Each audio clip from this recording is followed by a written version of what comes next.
Provincial Coordinator, Sir Darwin Cabilin.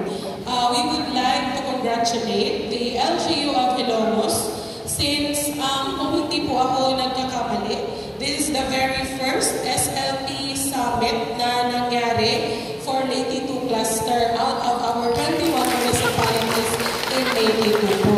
So congratulations. I guess sinet na po nila Ma'am Hazel and ng LGU Ilongos ang bar. They set the bar higher para sa amin ibang LGUs to conduct this kind of activity. So hindi po mangyayari yun kung wala po ang tulong ninyo, kung wala po kayo. Kasi tama po yung mga sinabi kanina ng mga nagbigay ng inspirational message.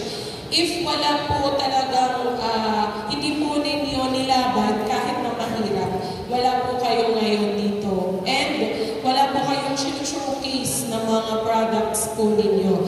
So congratulations po. And tama po kanina ni Honorable na sana po hindi lang dito sa Ilongos ma-showcase sa inyong mga products. We are looking forward po since meron po kaming activities sa regional office.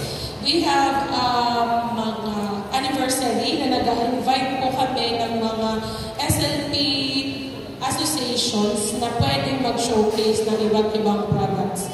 Pwede po natin dalhin kung ano yung mga products natin dito doon po sa aming mga trade fairs. We are conducting trade fairs din po. So, I guess, kaya pa ninyong masustain ng mas matagal pa. Kasi nasimulan na nung iba, I know hindi lahat ng nandito is pare-parehong 8 years. May 8 years na daw.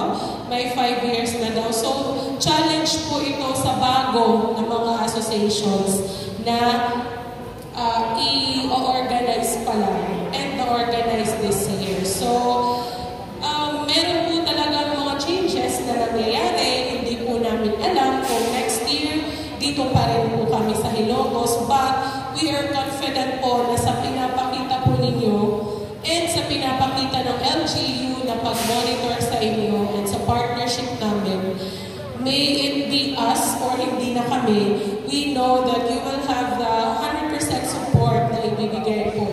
Ganun po kasi talaga. Change is coming. So,